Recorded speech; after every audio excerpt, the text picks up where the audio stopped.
இந்த இஞ்சி உத்தரம் ஆயுர்வேத மருத்துவம் செஞ்சு எனக்கு சிறுநீரக இழப்பு சரியாயிடுச்சு. 2 ஆண்டுகள் டயாலிசிஸ் பண்ண இருக்கும்போது என்னுடைய மகன் இதை பற்றி நம்ம ஊர் நூல் ஒன்று அமெரிக்காவில் அதை படிச்சுட்டு இதை பற்றி சொன்னார். சொல்லிவிட்டு அவரே இஞ்சி உத்தரம் எனக்கு போட்டுட்டு போனார். அது ஒரு வருஷம் பண்ணதுக்கப்புறம் கொஞ்சம் கொஞ்சமாக முன்னேறி இந்த டயாலிசிஸே கம்ப்ளீட்டாக நிறுத்திட்டேன். டயாலிசிஸுக்கெல்லாம் போக முடியாதவங்க அல்லது அதற்கு அதனுடைய பொருள் செலவை ஏற்றுக்க முடியாதவங்கெல்லாம் என்கிட்ட வந்தாங்க. அவங்கள்ட்டெல்லாம் இதை சொல்லி இது போட்டு அவங்களுக்கெல்லாம் சரியாக போயிருக்கு. அதனால் அதை பற்றி சுருக்கமாக சொல்லிடுறேன்.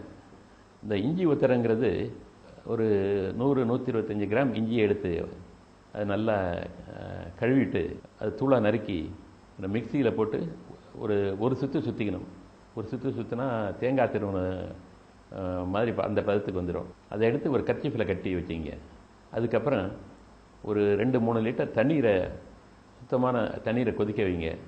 கொதிக்க வச்சுட்டு இந்த கர்ச்சீஃபில் கட்டி வச்சிருக்கிறது அதை உள்ளே புழிஞ்சி போட்டு மூடிட்டு ஒரு 30 நிமிஷம் அப்படியே வச்சுருங்க சிம்மில். இந்த மாதிரி ஒரு கைத்துண்டு இதை நல்லா இஞ்சி கொதிக்க வச்ச தண்ணிக்குள்ளார முக்கி இன்னொரு பாத்திரத்தில் நல்லா புழிஞ்சுக்கோங்க. இந்த 2 முனைகளையும் வச்சு நல்லா புழிஞ்சிட்டு அதுக்கப்புறம் உதறிட்டு பேஷண்ட்டை குப்புற படுக்க சொல்லி அவருடைய முதுகு பகுதியில் கீழ்ப்புறமாக இந்த ஒத்தடம் கொடுக்க வேண்டிய துணியை நல்லா விரித்து விடுங்க. இந்த மாதிரி ஒத்தடத்தை தொடர்ந்து ஒரு அரை மணி நேரம் வரைக்கும் நம்ம கொடுக்கலாம்.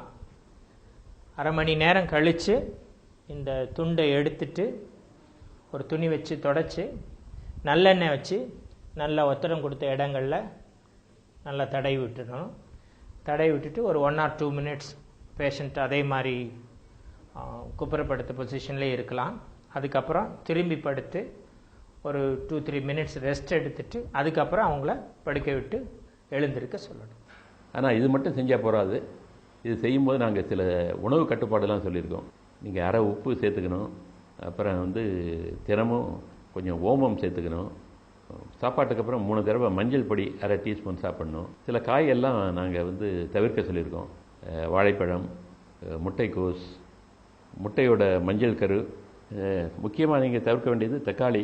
அதுக்கப்புறம் இந்த இஞ்சி உத்தரம் போட்டுக்கும் போது அமைதியாக இருக்கணும். போடுறவங்களும் போட்டுக்கிறவங்களும் தூய்மையாக இருக்கணும். அது ரொம்ப அவசியம். உங்களுக்கு விளக்கமாக வேணும்னாக்கா என்னுடைய இமெயில் அட்ரஸ்ஸு shan1938 @yahoo.com